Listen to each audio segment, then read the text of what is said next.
नमस्कार। मीटिंग में शामिल होने के लिए आप सभी का धन्यवाद। जैसा कि आप सभी जानते हैं, 22 अप्रैल 2025 को लश्कर तैयबा से संबंधित पाकिस्तानी और पाकिस्तान प्रशिक्षित आतंकवादियों ने भारत में जम्मू और कश्मीर के पहलगाम में भारतीय पर्यटकों पर बर्बरतापूर्ण हमला किया। 25 भारतीयों और एक नेपाली नागरिक को कायरतापूर्ण मौत के घाट उतार दिया गया। मुंबई के 26 नवंबर 2008 के हमलों के बाद यह भारत में हुई किसी आतंकवादी हमले में मारे गए आम नागरिकों की संख्या की दृष्टि से सबसे गंभीर घटना है।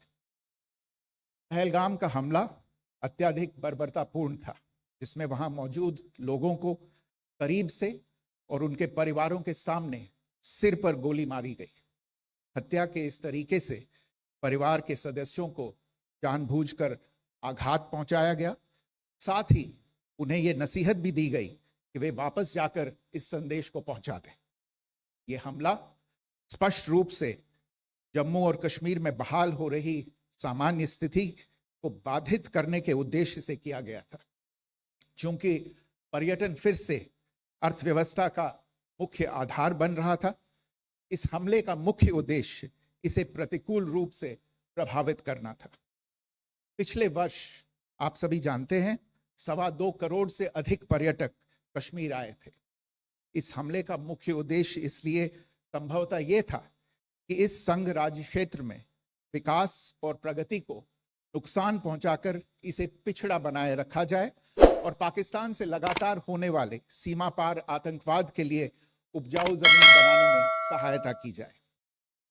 हमले का यह तरीका जम्मू और कश्मीर और शेष राष्ट्र दोनों में सांप्रदायिक दंगे भड़काने के उद्देश्य से भी प्रेरित था।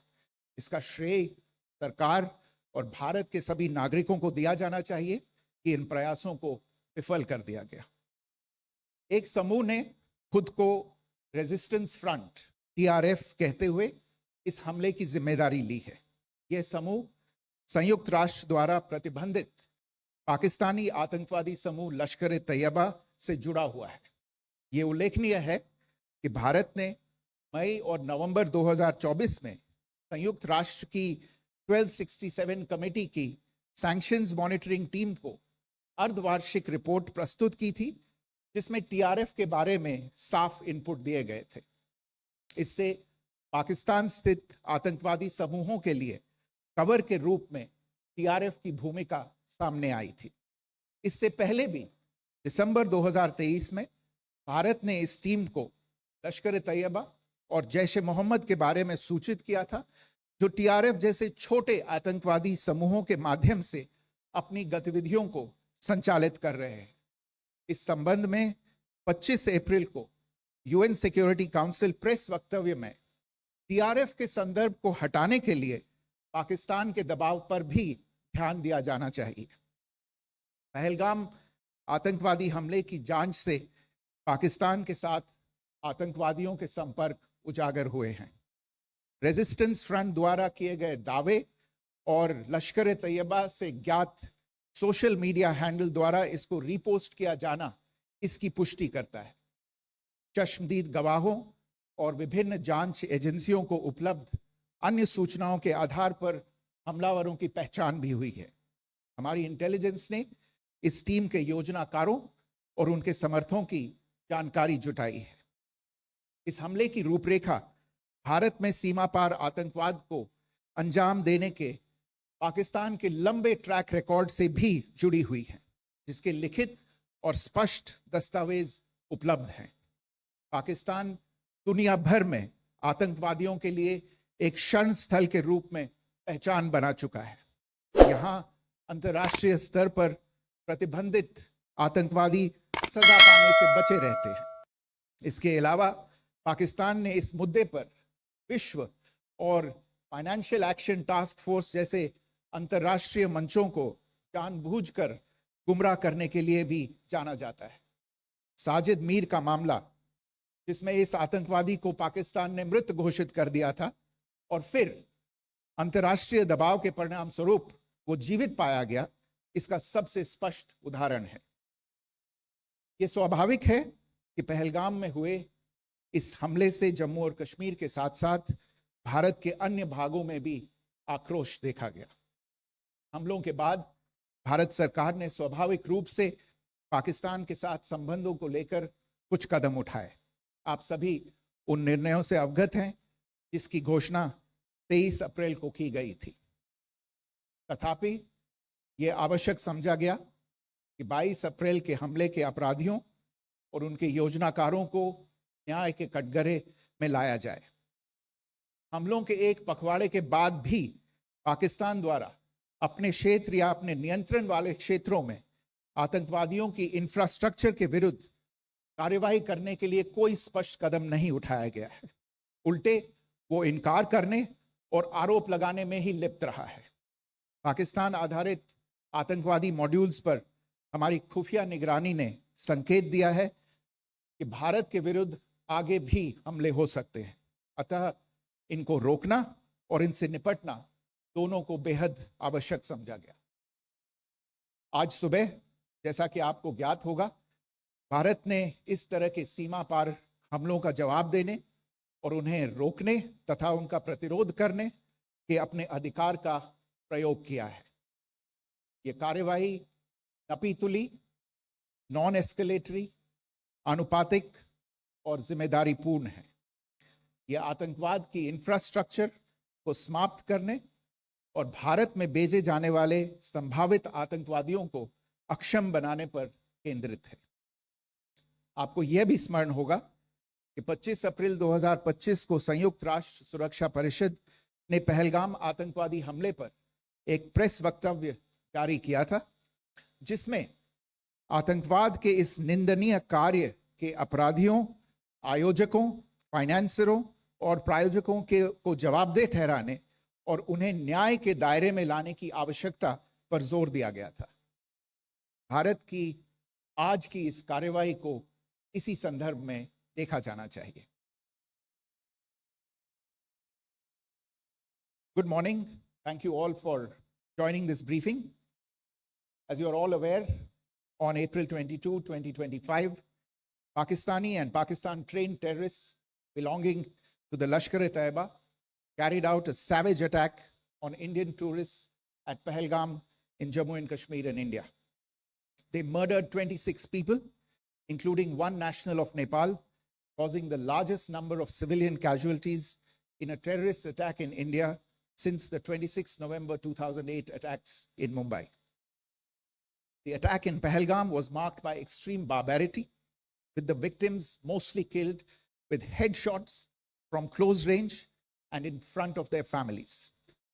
Family members were deliberately traumatized through the manner of the killing, accompanied by the exhortation that they should take back the message. The attack was clearly driven by the objective of undermining the normalcy returning to Jammu and Kashmir. In particular, it was designed to impact the mainstay of the economy, tourism, with a record 23 million tourists visiting the valley last year. The calculation, presumably, was that harming growth and development in the Union Territory would help keep it backward and create fertile ground for continued cross-border terrorism from Pakistan. The manner of the attack was also driven by an objective of provoking communal discord, both in Jammu and Kashmir and the rest of the nation. It is to the credit of the government and the people of India that these designs were foiled. A group calling itself the Resistance Front has claimed responsibility for the attack. This group is a front for the UN-proscribed Pakistani terrorist group Lashkar-e-Taiba. It is notable that India had given inputs about the TRF in the half-yearly report to the monitoring team of the UN's 1267 Sanctions Committee in May and November 2024, bringing out its role as a cover for Pakistan-based terrorist groups.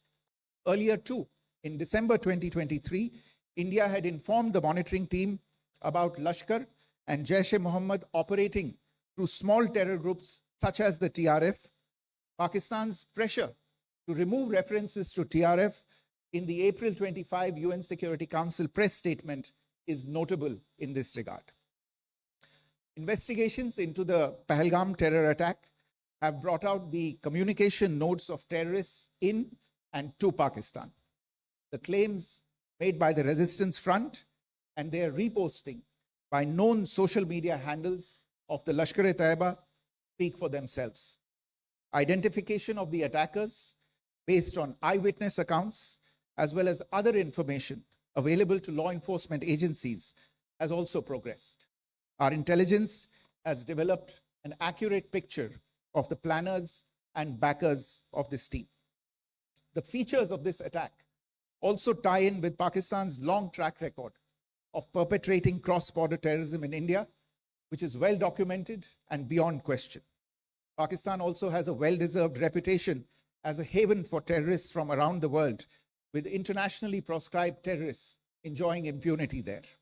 In addition, Pakistan has been known to willfully mislead the world and international forums, such as the Financial Action Task Force, on this issue. The Sajid Mir case, in which this terrorist was declared dead and then, in response to international pressure, brought back to life, found alive and arrested, is the most glaring example. The latest attack in Pahalgam has understandably generated deep anger in Jammu and Kashmir and in other parts of India. Following the attacks, the government of India naturally responded with a set of initial measures relating to our engagement with Pakistan. You're all aware of the decisions that were announced on the 23rd of April. However, it was deemed essential that the perpetrators and planners of the 22nd April attack be brought to justice. Despite a fortnight having passed since the attacks, there has been no demonstrable step from Pakistan to take action against the terrorist infrastructure on its territory or on territory under its control. Instead, all it has indulged in are denials and allegations. Our intelligence monitoring of Pakistan-based terrorist modules indicated that further attacks against India were impending. There was thus a compulsion both to deter and to preempt. Earlier this morning, as you would be aware, India exercised its right to respond and preempt as well as deter more such cross-border attacks. These actions were measured, non-escalatory, proportionate, and responsible. They focused on dismantling the terrorist infrastructure and disabling terrorists likely to be sent across to India.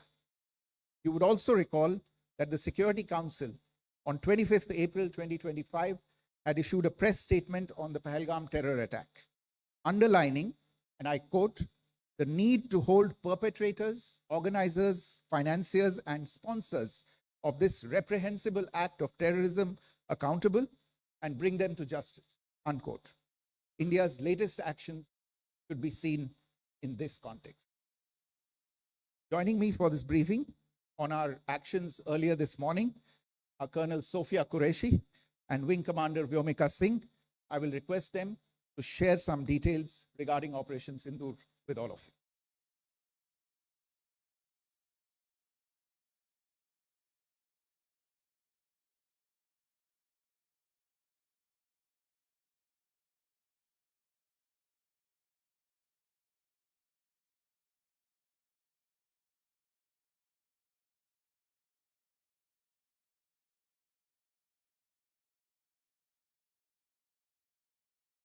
प्रभात देवियों और सज्जनों, मैं colonel Sophia Qureshi और मेरे साथ wing commander Vyomika Singh आज आपको 6 से 7 मई 2025 की रात 1:05 से 1:30 बजे के बीच भारतीय सशस्त्र बलों द्वारा अंजाम दिए गए ऑपरेशन सिंदूर के बारे में जानकारी देंगे।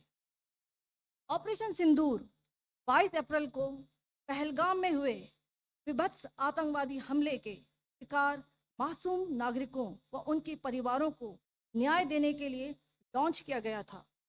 इस कार्रवाई में 9 टेररिस्ट कैंप्स को टारगेट किया गया और पूरी तरह से इसे बर्बाद किया गया। पाकिस्तान में पिछले 3 दशकों से टेरर इंफ्रास्ट्रक्चर का निर्माण हो रहा है। इसमें recruitment, indoctrination centres, training areas व लॉन्च पैड शामिल थे, जो पाकिस्तान और पाक अधिकृत जम्मू कश्मीर POJK दोनों में फैले हैं। Operation Sindoor was launched by Indian Armed Forces to deliver justice to the victims of Pahalgam terror attack and their families. 9 terrorist camps were targeted and successfully destroyed. Over the last 3 decades, Pakistan has systematically built terror infrastructure. It is a complex web of recruitment and indoctrination centers, training areas for initial and refresher courses, and launch pads for handlers. These camps are located both in Pakistan as well as Pakistan-occupied Jammu and Kashmir areas. Some of the well-known training camps are located, as you can see on the screen. They are distributed from Sawai Nala in the north, counting to approximately 21, ending at Bhagalpur to the south. इन लक्ष्यों का चयन विश्वसनीय intelligence सूचनाओं के आधार पर हुआ ताकि आतंक गतिविधियों की रीढ़ तोड़ी जा सके, और यह खास ध्यान दिया गया कि निर्दोष नागरिकों और सिविलियन इंस्टॉलेशन को नुकसान न पहुंचे। The selection of these targets for Operation Sindoor was based on credible intelligence inputs and role of these facilities in perpetrating the terror activities. The locations were so selected to avoid damage to civilian infrastructures and loss of any civilian lives.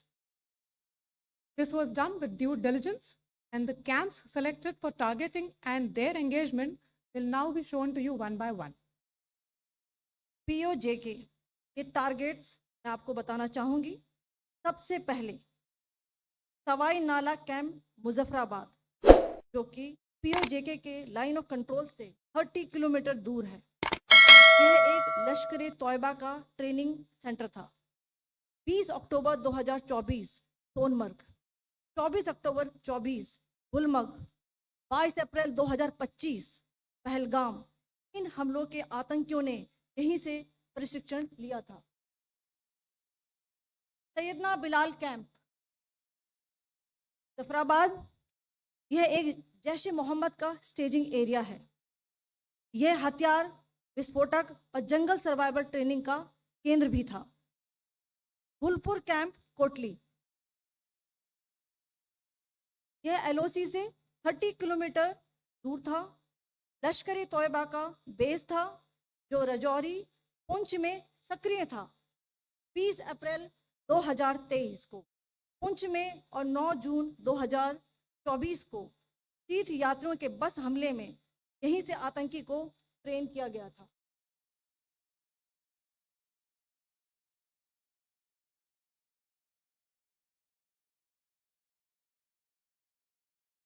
Barnala camp Bhimber, ये LOC से 9 kilometre दूर है। यहाँ पर हथियार handling, IED व जंगल survival का प्रशिक्षण केंद्र था। अब्बास कैंप कोटली,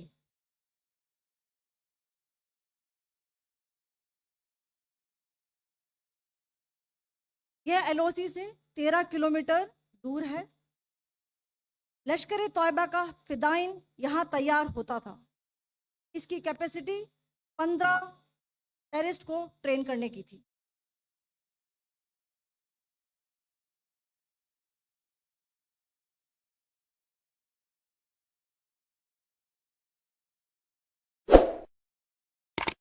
अब मैं पाकिस्तान के अंदर के टारगेट से अवगत कराना चाहूंगी। पहला, सर्जल कैंप सियालकोट, यह अंतर्राष्ट्रीय सीमा से 6 किलोमीटर की दूरी पर है, सांबा कटवा के सामने।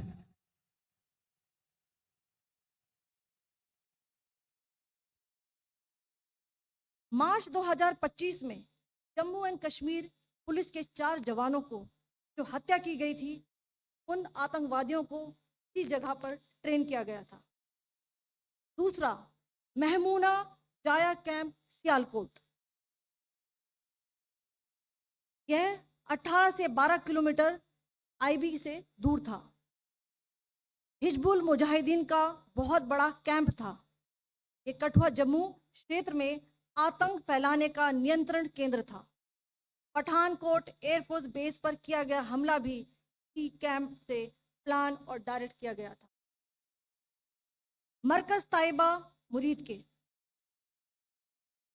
यह आईबी से 18 से 25 किलोमीटर दूरी पर है। 2008 के मुंबई हमले के आतंकी भी यहीं से प्रशिक्षित हुए थे।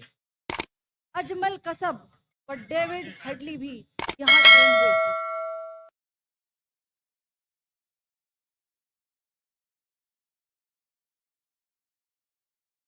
आगे दूसरा आया।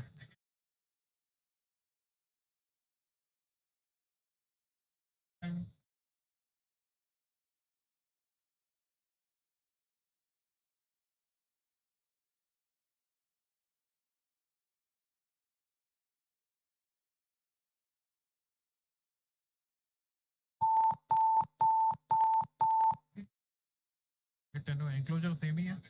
Just hit the target.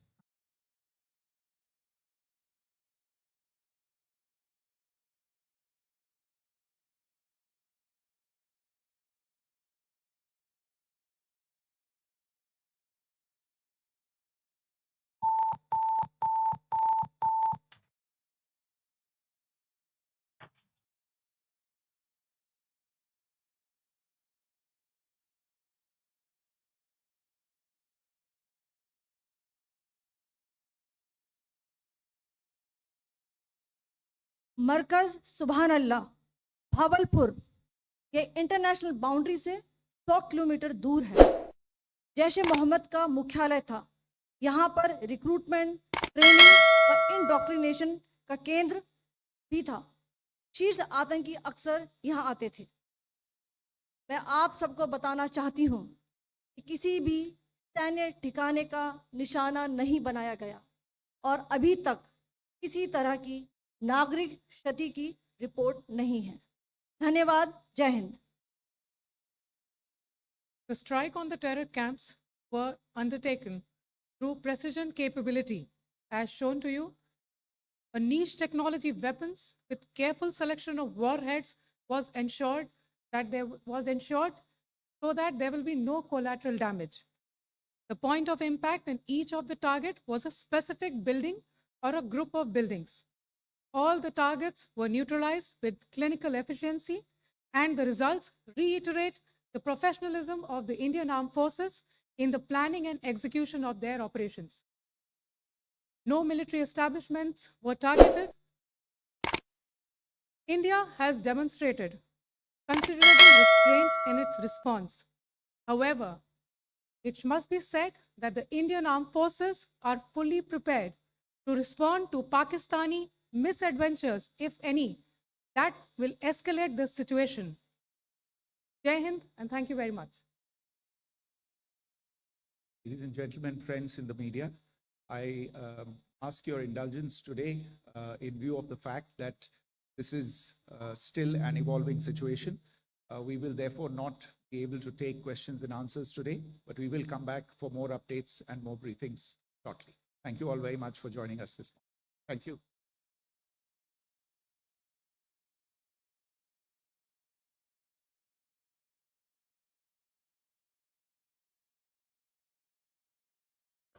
अशाच माहितीसाठी मराठी प्रिंट यूट्यूब चॅनलला सबस्क्राईब करा व नोटिफिकेशनसाठी बेल आयकॉनवर क्लिक करा.